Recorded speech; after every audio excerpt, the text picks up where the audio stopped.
Hello and welcome to episode 32 of Columbus Local Podcast. I am Len D'Amico, and tonight we have Brian Kerr. D'Amico. Kerr. D'Amico. Kerr.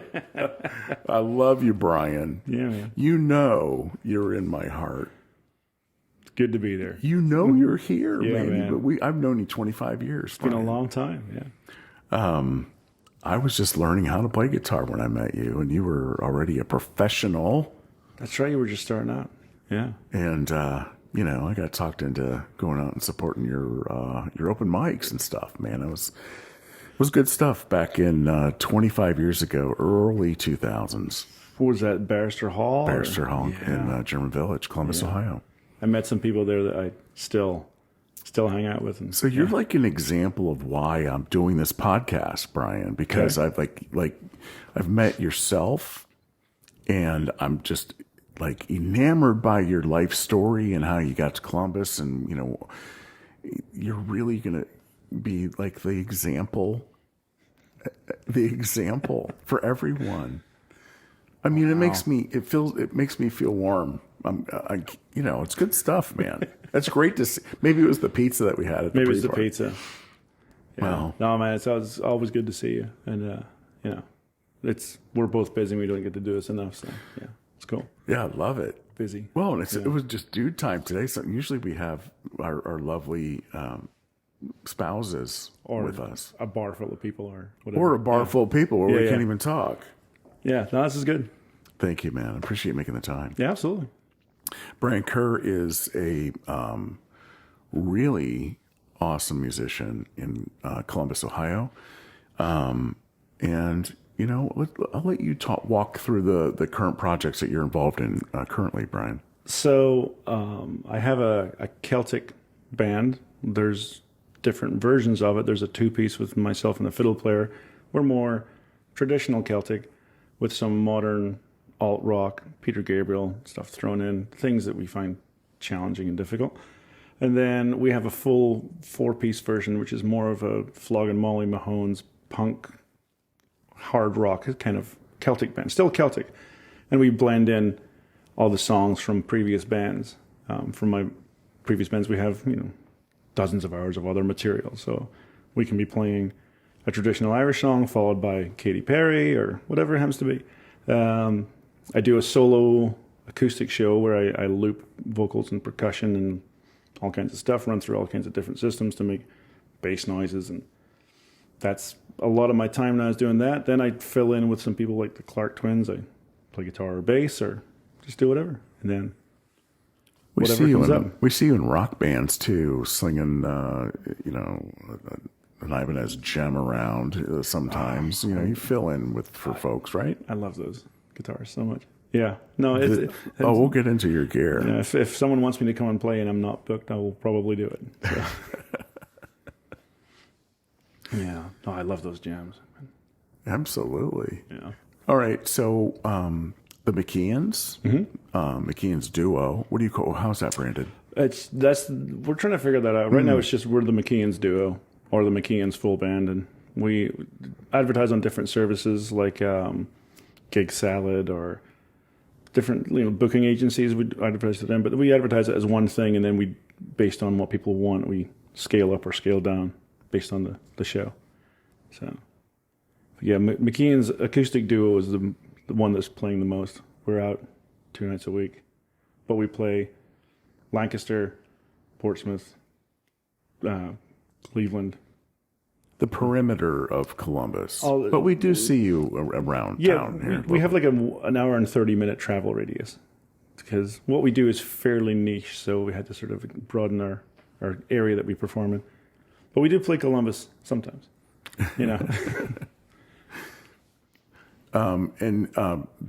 When you play solo, it's Brian Kerr Solo, correct? Yeah. I have a Brian Kerr musician separate Facebook page and branding and stuff that we use for that. And that's just me and some looping equipment and some other fancy gubbins that do It's such a fun show. the magic things. And the differentiator that I always say is that I just don't do country. I do alt rock or B-sides or songs that you've heard but don't know what they are. Songs that you'll kind of recognize, or songs that I think are fun to play, like Golden Brown by the Stranglers. Oh, there And you go. you can argue whether it's in 13 or whether it's in 6 and 7. So, but I love playing things that are a little bit more complicated, a little bit more rhythmically interesting, because I want to entertain myself. Yeah, and your show, definitely shows that. Brian. I try. So, thanks, man. I appreciate that. So currently those 3 projects, and then sometimes some fill-in work with the folks that you mentioned earlier. Just fill-in work for random people here and there, and just trying to make a living playing music and feeling like I'm doing music that interests me. Yeah, for sure. Yeah, absolutely. And I've had the good fortune over the years to do some stuff with you, and it's always a blast. There's been a few projects where just hanging out and jamming with a bunch of people at the old theater. We had when my dad was over one time, we did that. I got that Kerr phone call. D'Amico, my dad's in town. We're jamming tonight. Yeah, be at the theater and come on out and have some fun. For the coat room. Yeah, it's. There's tons of great musicians in Columbus, and it's people like you that I've met. I'm really glad to know that love music for music, not just as a commercial enterprise. Oh, for sure. Yeah. I'm one of those people. Yeah, just like you. So if I wasn't playing somewhere, I'd be sitting at home playing guitar anyway. How often do you play, Brian? You play every day? But there's rarely more than 4 hours that there's not a guitar in my hands. Almost every room in my house has at least one guitar in it, and it's always usually getting played or. Well, I know your home studio is filled with some really cool guitars. Yeah. So I know you're not, starving for instruments, for things to play with. Yeah, I have this belief that you should have a guitar for every year you've been alive. That's not unreasonable, and double necks don't count as 2. I don't think I ever made it over 14. I'm going like 48. Well, that was my next question. I was wondering where you were now. How many amplifiers go along with that? I'm not a big amp guy. Not well, really. When you are actually using an amp, it's usually the Johnson. Well, I have a variety. I have a graveyard of Johnsons in my garage. I have 5 of the Johnson JM 150 212 combos. 5 of them in my garage, and they're just. I loved them when they came out. They were a very good hybrid between a tube amp and a solid state, very reliable. You could unhook the speakers and go direct with them. They were just great, and I thought they sounded good. They did. But they weigh so much. They're so heavy. Isn't that funny what happens as we age? Well, it's the frequency I was playing at, I got more and more into modeling devices. And the early Johnson modeling was great. I've never liked Line 6, just a personal preference. There's nothing really wrong with them, just not for me. But I moved into atomic amplifier devices, and I love how they sound. They're great. Satchel from Steel Panther, that's his main sound is an atomic amplifier device. And now Brian Kerr as well. Well, right? And me, but I use those for electric guitar. When we play, we have no backline. We use electronic drums. We have no amps on stage. We have in-ear monitors, and we can play at any volume level. So we like to have a good control of the sound. We play through a couple of big Bose systems, and it just sounds spectacular. But the one amp that I do have that I use when I'm using an amp is a custom Carvin Legacy 3 Steve Vai all-tube monster of a thing. And I run that into a 212 cabinet with 2 different types of speakers in it, which I can switch and get different tones. But that Carvin Legacy amp, because that's the tone that I've always chased, is that the clarity of the Steve Vai tone. And I know to some people they don't like it. That's fine. But that Carvin Legacy amp is a monster. It's incredible. And you have one. It never leaves the house. Studio. It never leaves the house. That's never going to leave the house. It's the only metallic orange one in existence that I know of. Wow. I don't think Steve Vai has a metallic orange one, so it never leaves the house. Yeah. That's awesome. That's awesome that it's going to be there in the home studio. Yeah, I have a rack of all my different amps that I've ever liked. They're all racked up and run into a 212 cabinet, but I only ever use the Legacy because it's just amazing. It's all you need. It's all I need. It's all you need. So that's all I want. So. Man. Brian, I know the answer to some of these questions, but I want to ask them because, it's really cool story on where you were born, where you grew up, and the story of how you came to America. Right. So I was born in Scotland, moved over here when I was, I'm going to say like heading on to 21, 22, moved over in like 98, 99. And it was my ex-wife's from Ohio. We met in Ireland and then tried living there. The economy was so bad that it just wasn't really viable to live there and have a good quality of life. So we moved here. And then had 2 kids and got divorced, and kids are here. I'm here. And it's Ohio's a very comfortable place to live. Lots of cool stuff here. So. Yeah, and when you were young, at what age did music enter, your interest?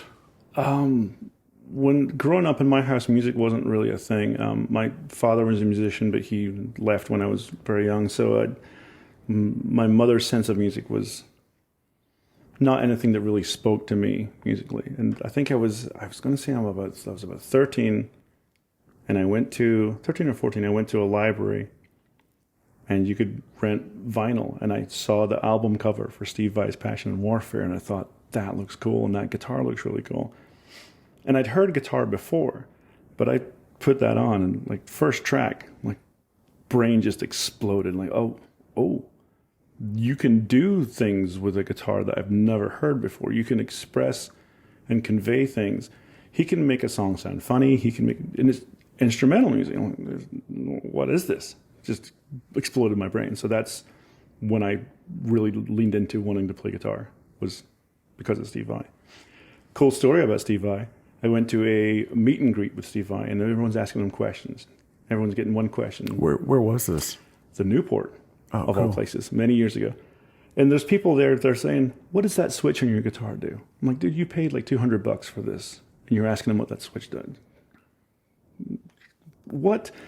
So I get to talk to him. He's like, what's your question? I said, I know that when I heard Passion and Warfare, my life changed in a way that I took on guitar playing and wanted to be good at guitar. Just not just bash out some chords, but be good at it because of this album. And I can tell you that because I play guitar, I know that certain things happen there was a certain chain of events that leads me to being where I am here now today and being the person I am and having the family and the kids that I have because of this album. If this album didn't exist, I wouldn't have done these things. And I can track it back and I'm like, what did that for you? And he said, West Side Story. The first time he heard West Side Story, he realized that music can convey more complex content. So I can tell you that the reason you know me is because of Steve Vai's Passion and Warfare. So. And how old were you when that happened? Like 13, 14, something like that. So boom, you were bit. And I had played with guitars before and I liked them, but that was life-changing, Oh, man. Yeah. Yeah, and you're fortunate to have had that experience. And it was one of those real fork in the road things where I can... I know. There's a couple of things in my life where I know this is a keystone event, and that was definitely one of them. So, For sure. Wow. And how many gems do you own today? Right now, 4-ish. 4-ish, yeah. A couple of I have 4 jams. I have a Universe Steve Vai 7-string. I have other Ibanez, whatever the plural for Ibanez is. That makes sense. I love them. I like Ibanez. I love the I never owned an Ibanez. The feel. I didn't have an Ibanez farm. The feel and the sound and there's just the functionality of them. A guitar's a tool, and I can do things with an Ibanez jam that I can't do with the Telecaster. I can grab it by the tremolo arm and lift it over my head, and it'll go back to being perfectly in tune and happy. And they're just fantastic instruments. Of course, I'm obviously a Steve Vai fanboy, so I'm going to say that anyway. But they are they are some of my favorite guitars. Yeah, and you play them well, sir. And I have a few of them. So. Some have the carved fretboards and some don't, right? Yeah, some of them, depending on the price point of the model, they have different features, but they're all essentially kind of the same thing, but variations of it. Yeah, they're just beautiful. Beautiful. Absolutely. I know I sound like a fanboy, but no, it's good, man. They're exceptional. Columbus, Ohio, then, has been your home for 25 years? Yeah, like 25 years, yeah. Wow. And I have my Ohio accent that I use most of the time, because when I use my Scottish accent, the day takes a lot longer. Because when you talk to somebody with a Scottish accent, they want to talk to you about your Scottish accent. And they want to tell you about how their grandfather was Scottish. And I say, well, so was mine. You know, and sometimes you just want to interact with people and leave. So I have my Ohio voice where I can, hi, how you doing? Bam, out the door. You know. But yeah, Columbus it's a cool place. There's lots of cool music. I used to go to the Dolphin Lounge for the open mics, and that's still going. That's an institution. And then there was the open mics I would host at Barrister Hall, and I met like Jared Mahone, like all these cool people would come through these open mics that are now ridiculous people that are huge and, you know, traveling the country and whatnot. It's really cool. It's an interesting town. Yeah, it is. And you're a part of that interest, mister. I would debate that. No, man. I think you're very unique in Columbus, Ohio. You know, when especially in your solo persona, your solo project. Right. Well, thank you. It's a great show. I do try to be different and do different music, and I do some of the songs that everybody wants to hear, but I do a lot of songs where you get that sort of side eye, like, oh, I know what this is, but I don't know what it is. What is that? You know. Because you're applying your own creativity to, you know. I'll do Tori Amos. I'll do They May Be Giants. I'll do anything that really just sort of took my interest and makes me interested in what's happening musically. You know, not just Brown Eye Girl. Although sometimes you just gotta. So. And you will do that. I will. I am. Yeah. You're that guy. Yeah. I've seen you look songs up on your phone. Oh yeah, no, that's a regular thing with the duo. Someone will suggest a song and we'll pull it up on the phone and I'm like, oh, okay. If I've heard it, chords if I've heard it twice, I can probably play it for you. So what's the worst? What's the worst that could happen? Worst that can happen is you can give the person requesting you the kazoo. Oh yeah, and the microphone. That's the kazoo is not as integral as it used to be. But there's when we do smaller performances, smaller private shows, the fiddle player and I buy cases of kazoos from Amazon and give them to everybody in the room. So if you're doing a private party, like a wedding dinner or whatever, 200 people with kazoos, you know, it's amazing what you can do with 200 people with kazoos. And there's one song that every single person on the planet can play on kazoo, and it's not. I was thinking, is it Frosty the Snowman, or what's one melody that everybody knows? The Final Countdown. Really? 200 people on kazoos doing the Final Countdown. Oh, that's got to be huge. Spectacular. Wow. You know, it's great fun. So, yeah. Oh, well, Years of training on kazoo. For you? Oh yeah, just to tune it was like 6 months. I've never heard anybody play the kazoo quite like yourself. It's a lot of practice. Which you're probably practicing the kazoo still, right? Right now. Oh, as we're speaking. There's one in my pocket. Oh, nice. Just rubbing it gently. You can't hear it. It's got a mute on it. I'm just kidding. Oh, that's wild. So yeah. So when you were 13 and 14, Brian, you're obviously listening to some Steve Vai. Mm-hmm.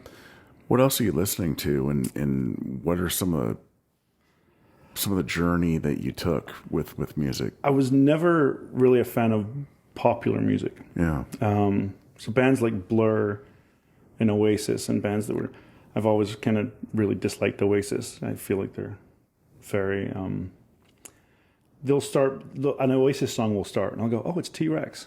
Oh, it's not. They just stole it to, or it's the Beatles. You know, I always feel like they're very derivative of other stuff. But I never really liked pop music at the time. I was very into classical music. I loved some like jazz and Benny Goodman and stuff like that. And then, like I said, the Steve Vai and this sort of rock stuff was what really spoke to me. I liked Queen.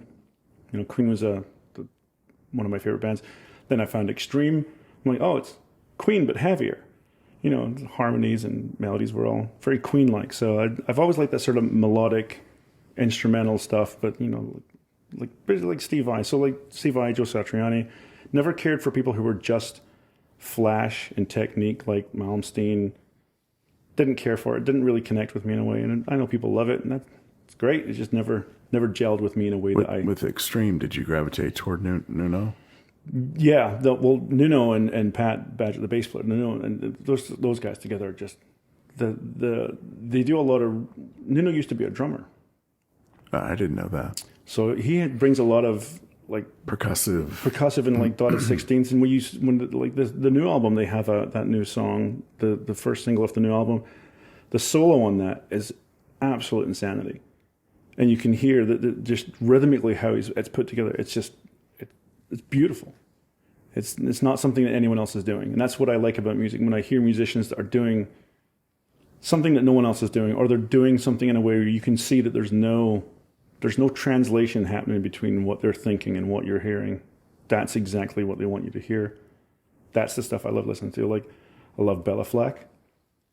I'm not a big bluegrass or banjo guy, but Bella Fleck is just incredible.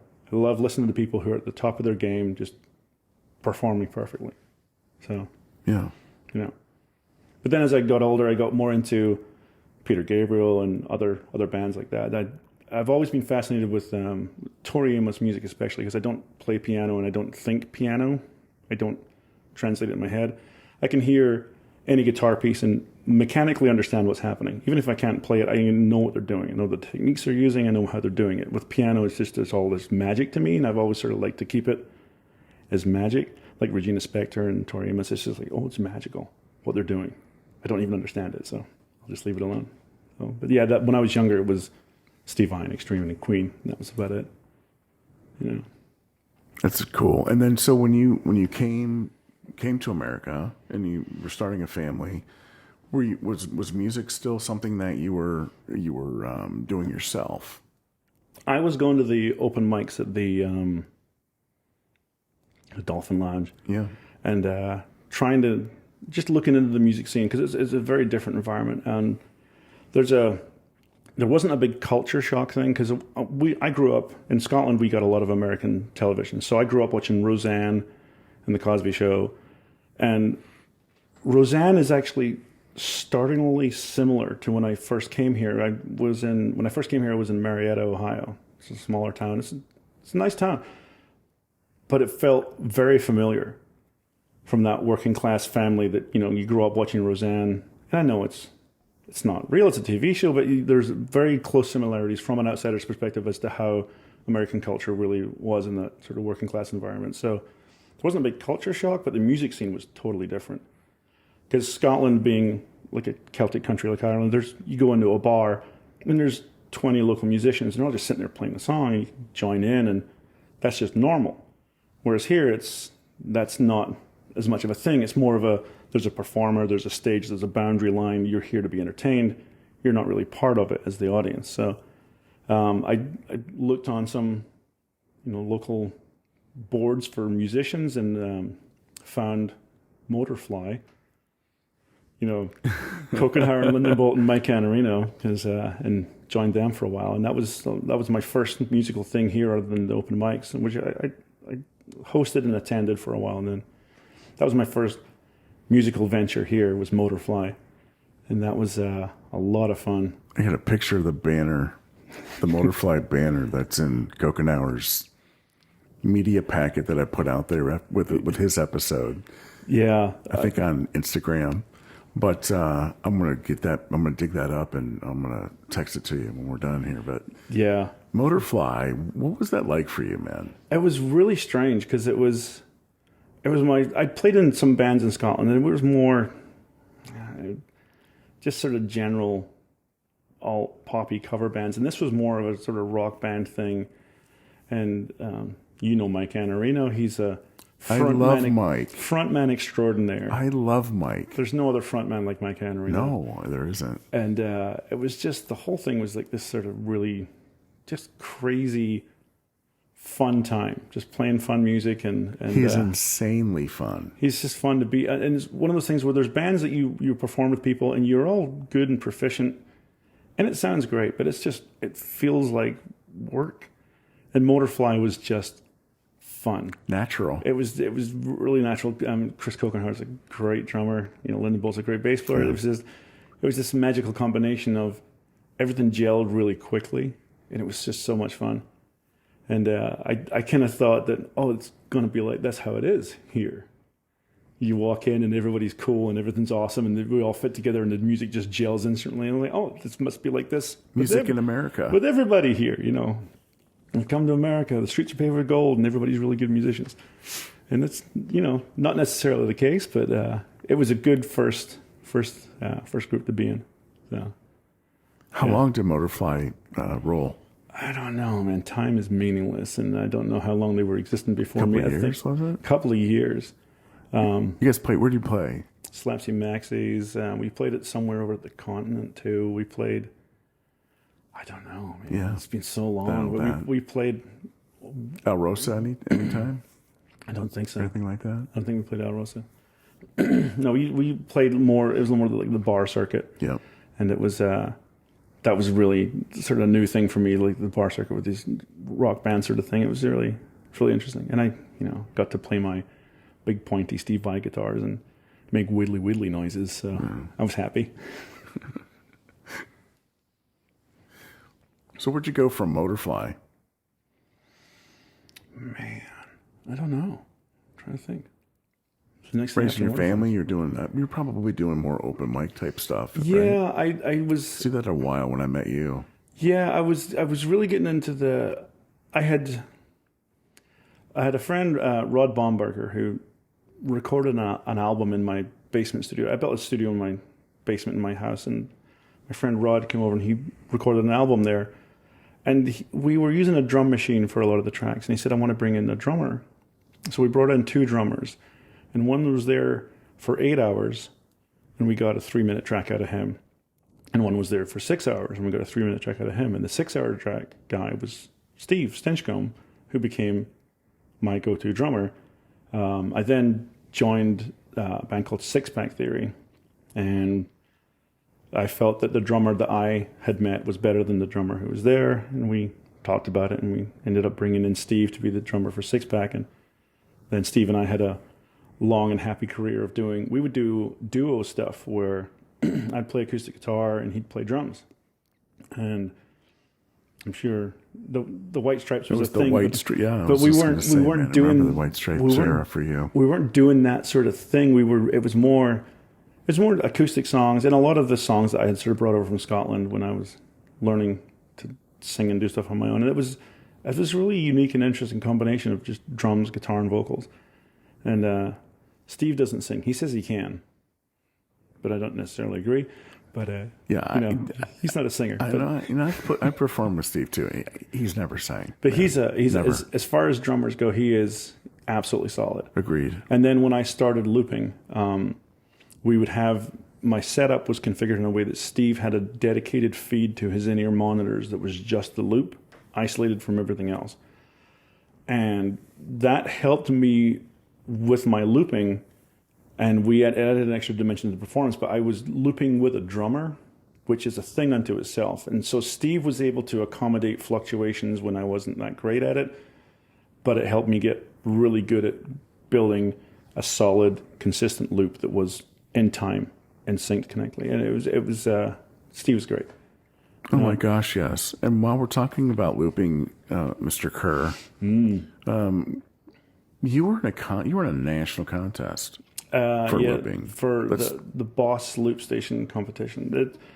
Wasn't that long ago? Maybe 10 years, maybe? 12, maybe, something like that. Okay. Time is meaningless. I don't know. Yeah, so this is in your early looper days. Yeah, and some of the... So It's a bit of an honor. I first got into looping by watching Bill Dutcher. I don't know if you know Bill Dutcher. He was a Columbus guitarist. He's moved elsewhere. He was doing startling things with loopers, and he was using some old Oppenheimer, the old Gibson subsidiary digital delay rack mount units that he had configured as a looper, and was using a PV Cosmos, which is a subharmonic generator, to do low end stuff. And it's a fascinating device. But he was creating a full band show with one person. So there's percussion, there's low end, there's bass, there's the guitar, and there's the vocals, and he's one of these people that you look at him and you're like, oh, he just fell out of bed like this. This is just the naturalist thing in the world for him. You look at him and you don't think he doesn't look like he's even trying. Like he's doing a shopping list in his head while he's doing it, and it's perfect and seamless. And I was always very impressed with what he could do. And I sort of leaned into looping with that and tried to really sort of use it as a tool to do solo performances, to try and bring more to a solo performance than just a guy with a guitar, because that's everywhere. It's nice, right? Yeah, and you're good at that. But you're augmenting it. I'm augmenting it to the point where I feel like and it's not necessarily a control thing, but I have complete control over what's happening. I don't have to rely on another person to get what I'm doing. I do it all myself. And initially, when I started looping, it wasn't necessarily the newest thing in the world, but I still had to tell people at shows, this is happening in real time. This is live. This is not pre-recorded. I'm not playing the backing tracks, because when I grew up in Scotland, backing tracks were a huge thing. People would get like a device that had a floppy disk drive in it, and they'd throw in the disk, and it would play Sweet Caroline, cheesy keyboard noises, and they'd play guitar and play along with it. And I had to explain to people when I started looping, this is not pre-recorded. So the loopers that were out at the time, there was not a lot of loopers coming out. So Boss made the RC20, which is a big 2-pedal unit. I had one of those. I loved it. There's a 220XL, which tries to quantize you, and the first loop is always off. Not by much, but enough that because I trained with the drummer. Did you contact their tech services and school them? I did not. Brian? I did not, but I did have I think you would do that. No, I had an original 20, and I sold it to a friend of mine because I bought a Boomerang, one of the first Boomerang units. And I remember that. I remember it. It's a massive thing. Yeah. And it was really cool. But then there was an announcement on. I wasn't on social media. I think it was through some magazine I saw that Boss were looking for people to submit entries for a looping competition. So I went, oh, cool. So I borrowed my friend's RC20 and went in the basement and had my son hold a camera, and I looped an original piece. And the thing that got me into the competition was my acoustic guitars. I like acoustic guitars that have a microphone in them. So I loop a thing, I loop percussion, I loop a chord progression, and I sing into the guitar, and I loop it. So you get this very nasal, in the background there's a vocal. So then you sing over the top of that. So you have these nasal backing vocals over you singing something. And that was they told me that when I got there. So I sent this video in, not expecting to hear anything. Like, hey, you're in the finals. We're going to fly you out to LA. We're going to put you up in a hotel. You're going to come and perform. Frankenbally and Andy Summers are going to be the judges, and come and do this. And the way it ranked out, it was their first one, so it was kind of strange. So there was a winner, and the guy who won, holy crap, he had 3 separate loopers on the floor. And they were not connected via MIDI. There was no chain connection. It was live. They were independent. Live loops. So he'd loop drums on an electronic drum set, turn around, grab a bass, loop it on a separate pedal, not synced, and then on a third pedal, and then he would have them starting and stopping, and it was like, yeah, he deserves this. He should definitely win. And then it was like there was a joint second and a joint third, but then. They're like, well, then they changed it. It was like, no, there's a first, second, third, fourth, and fifth. But it's like, so at the time, I wasn't first. So I'm like, okay, fine, just give it to this guy. And he went on to the international contest, and but yeah, it was a lot of fun. It was the strangest part though, was being in a room with 5 other people who understand what I do. And it was, I'd never been, I mean, I've talked to Bill Dutcher about looping, but outside of Bill, nobody really comprehends the complexity of, at the time, now it's commonplace, but nobody, it was weird. It was like 4 brain surgeons. You were the first, and you were comparing notes on and we're talking the post-op and we're talking about the different limitations of the equipment, and and we were talking to Boss about this too, and they've designed looper pedals that function closer to what we said they should do, because there's 2 types of looper pedals. There's ones that are designed for people who use it as a backing track machine, and you can store your loops. So you can pull up your set list and go, it's preset 7. And you hit play. And it's you playing, but it's stored. And then there's looper pedals like the Pigtronics Infinity that has no long-term memory. Once you finish looping it, it's gone forever.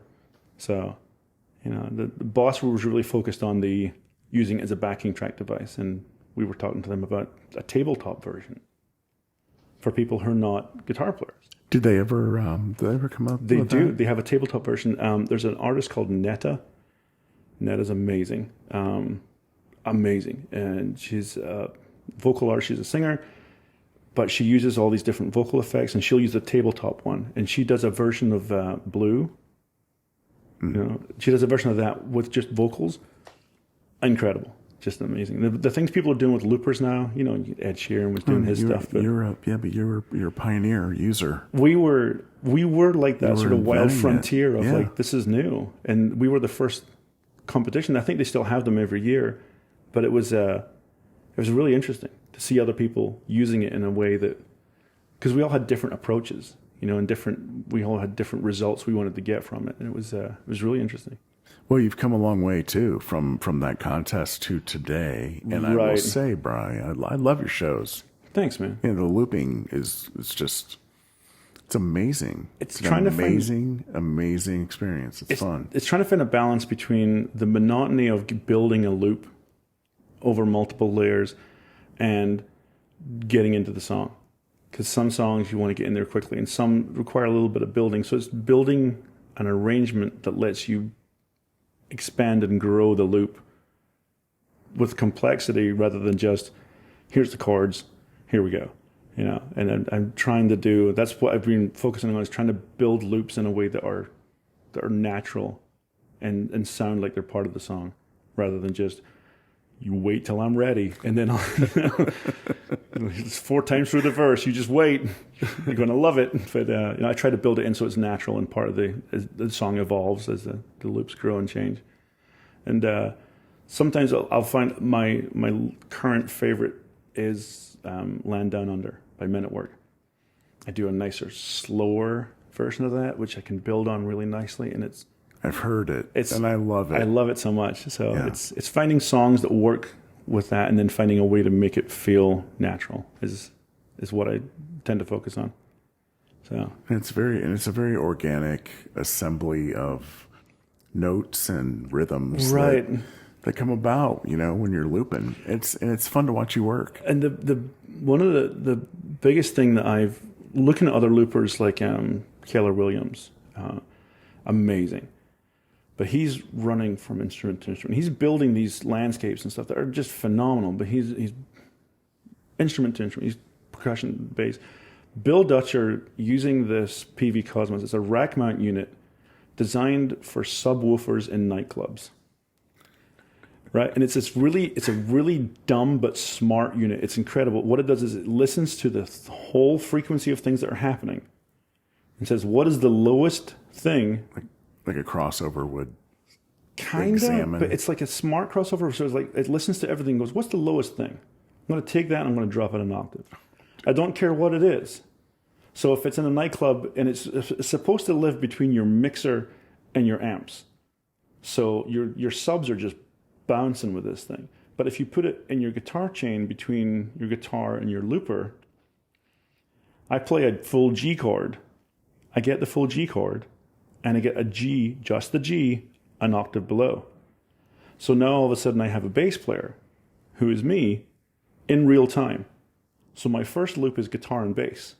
So I've already dropped the extra loop of having to add the bass. It's already in there. Or the need to have a hired bass player with you. Right, or another person, another mouth to feed. But then when you start doing percussion, when I'm hitting the bridge of the guitar with my thumb, it's taking that and going, oh, drops it. So if you hit an acoustic guitar, it makes a nice thump. You throw it through a subharmonic generator, it's a kick drum, and it moves some air. So then all of a sudden I have percussion in it. I really stole that from Bill Dutcher, just from how he used this PV Cosmos. It's really cool, man, how you do that. And now I use a Boss OC3 or an OC5, or is that an octave? It's an octave pedal, and it has a polyphonic mode where you can tell it listen to a range, and I set mine to about a D. Anything a D or below, copy it an octave below. Anything a D or above, ignore it. So you go to do a lead, it ignores you. It's not listening. The best way to do this is not with a pedal. It's with, this is getting really in the weeds. The Behringer X-Air mixers have a beautifully controllable EQ section and a beautiful subharmonic generator. So I take my guitar signal, I split it into 2 channels, and I say on channel 2, anything I put a low pass on it, anything a D or above, ignore it and throw it away. D or below, run it through this octave, dude, and then run it through some other things, and it is the fullest, fattest, most complex sound. And like I said, you hit a full G or a C chord, you get that low note. The tracking's incredible. The tracking on the Behringer mixers is better than the Boss pedals, and it comes out boom, crystal clear, beautiful tone. Did you have that the last time I saw you? I probably did. I've been experimenting. I just remembered your tone was just if it was at really dreamy. If it was at Cardo's and I was using the big bows, then that was with that. Yeah, it was good stuff. I went to some open mics, and I've been trying to build a system that lets people mix me, because I realized really quickly, if someone else is doing my sound, they don't know how to mix me. And I explained to them, no, I'm hitting 30 hertz. I have 30 hertz coming out of this. You need to accommodate that. Don't put a high pass on me and block me off at 100, because I lose half my sound. Yep. So I've been building these dumber and dumber and dumber pedals, because I'm normally like, here's 3 XLRs. And now I'm like, here's a 1/4 inch.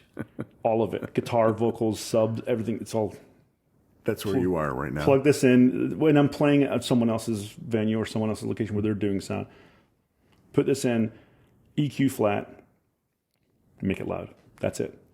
And it's I've tried different pedals. They smile, right? Yeah, or I'm just happy, because usually I'll like, this is your sound. I'm like, this is bass, and they're like, what do you mean bass? I'm like, you'll hear it.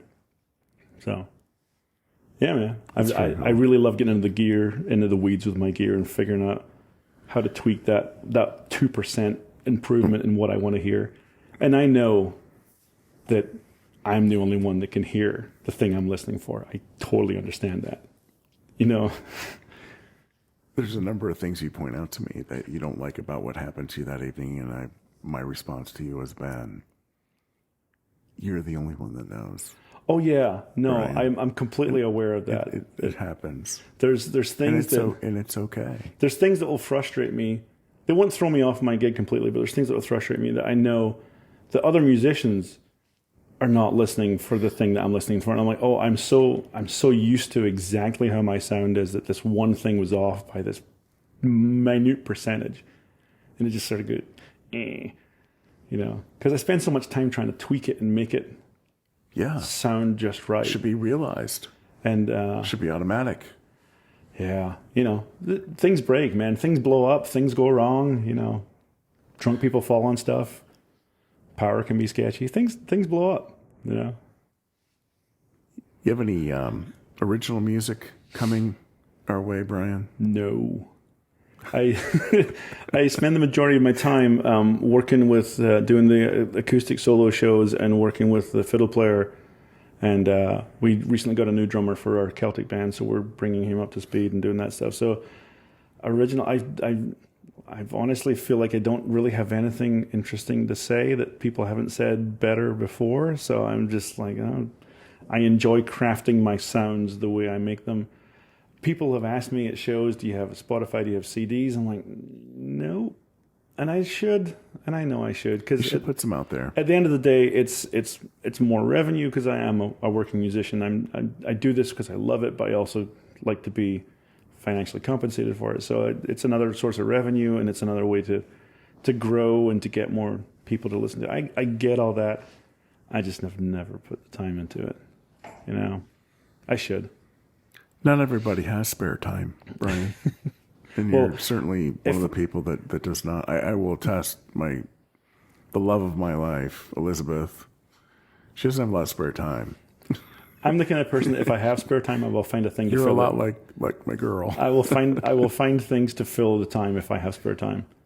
I and get all twitchy if I'm not doing something. So good stuff, though, man. you know, I like to be busy. Well, we're fortunate to have you in Columbus, Ohio. Well, thanks. Man. Given where you're from, and you know, I'm sure there's still some adjustments that you go through. No, I mean I've been here long enough, and my Ohio accent's good enough 90% of the time that you know I've never had any issues or problems with the cultural difference. And it's a different environment, but it's like I said, like we talked about before, it's a very comfortable place to live. Ohio is comfortable, Columbus especially. Everything you need is right here. Yeah, and there's a ton of opportunity. Yeah, there's plenty of bars and venues, and there's tons of music. I don't get to see other bands very much. There are people that when I see that they're on tour, like national or international acts, I will move my schedule. I will shift gigs that are booked. And but that's, you know, I'll go see Peter Gabriel. I'll go see special people that I want to go see. So I don't get to see local musicians very much. It's one of those sort of ships in the night things, especially like St. Patrick's Day in March. There's a lot of venues that will do 3 or 4 shows a day with a 3-hour gap in the middle. We do a show, 3-hour gap, turn and burn to the next one. And you pass a lot of these bands that I know exist because they're loading in as I'm loading out, but I've never heard them and they've never heard me. And, you know, I think that's just how being a very busy working musician in Columbus is. You don't get the time to go see other people, but And busy you are. Yeah. And I think if we keep an eye out for the McIans. McIans, MCIANS. I mean, people call us the McLans all the time, and I totally get why, because it looks like an L. Brian Kerr Solo, or Brian Kerr Musician on Facebook, and I do a regular schedule where I play the same place once a month, and I'm on a regular rotation. So you can find me out in Cardos and Pickerington. You can find me up in Crestline and Mansfield. Lancaster. Mm-hmm. So Lancaster's really cool. There's a bar there called O'Hood's, and I'm sort of doing a very unique and interesting thing there. It's called Pub Choir. And this is something they used to do, and they've had me become the new host. It's live, full bar karaoke. The lyrics are put up on a screen, and people sing. The whole bar sings along to the song. And we'll do groups of 4 songs. We'll take a break, and we'll have a drink and have something to eat, and then we'll do it again. We do that for like 2 hours. We're doing that every other Tuesday. So the next one is Tuesday. This is Tuesday. Time is meaningless. So next Tuesday is the next one, and it's a lot of fun. It's a very interesting. Sounds like unique it. thing. I'm going to drive down there next Tuesday, man. Yeah, and is it next Tuesday? It's next Tuesday, and it's a great bar. The staff and the food's great. Everybody's great, and the people who come to the bar are fantastic, and they all love to just sing. We do a lot of Celtic stuff because it's a Celtic kind of bar, but we'll do other stuff. Obviously we do Sweet Caroline because everyone wants to sing Sweet Caroline. But we do some other songs. We do a particular song by a band called the Hellroys. And I think that every time I play the Hellroys are local. They're right? local. I play that song more than they do. I played that song. Are they aware that you're playing that song? I think so, because I've mentioned it on Facebook that I'm doing it like 2 or 3 times a week, and that people request it. Yeah. And just because it's on Facebook doesn't mean that they're reading. No, they respond to it. I'll tag they them. respond. I'll tag them. They give you a like. Yeah, or they'll comment back. And nice. I think it's hilarious that this song has, I'm sure that streams of this song jump up. It's a Brian Kerr song. It is. I can't say I take ownership for it because you could record it and you could get in trouble. Yeah. No, I'm just kidding. Get their permission to do so. Yeah, no, I don't even vary it. I don't make it different. Because I like your version better than their version. Oh, don't say that. Man. I just said it. That's, Although I appreciate the Hellroys. I don't appreciate them as much as you do. Oh, I love them. Yeah. They really strike a nerve with me on the comedy band that it's not a comedy band. They're doing it dead straight, like the Cleverleys, but the Hellroys are something else. But yeah, there's bars where I play, and if I don't end the night with that dog song, I get people get upset. Do the dog song. Yeah. Where's the dog? Oh, okay. You got to do it. You got to do it, and I love it, and it's hilarious. But yeah, it's all good, man. It's all good. It's always great to see you, man. Well, thanks, man. And I think that's going to wrap up episode number 32. I'm going to leave you with my most controversial statement: is that all guitars sound the same. Oh, you're I'm saying that. That's my statement. All guitars sound the same. How can you say that when the body could be kind of toned to a D and the neck could kind of go to an A? Doesn't matter. End of the day, it's not going to sound the same as one that is all like an E flat. If you're not a guitar player and you're in the crowd, you're not like, that's an SG and it should be a Telecaster. Because the way I think about saxophones is that all saxophones sound the same. But I'm sure saxophone players would tell me. So you're talking about from the perspective of an audience. Yeah, guitars all sound the same. Huh? I do have 48 of them. Don't get me wrong. Yeah. I like them. They feel different, but yeah, they all sound the same. Different inspirations. Fight me. Different inspirations. Yes. That's a fact. Different things happen with different guitars, but they all sound the same. I remain a personal fan and always will be, Brian Kerr. D'Amico. Kerr. D'Amico. I love you, man. Thank you for having me on. Man. Yeah. All right. Thanks for listening. Bye-bye.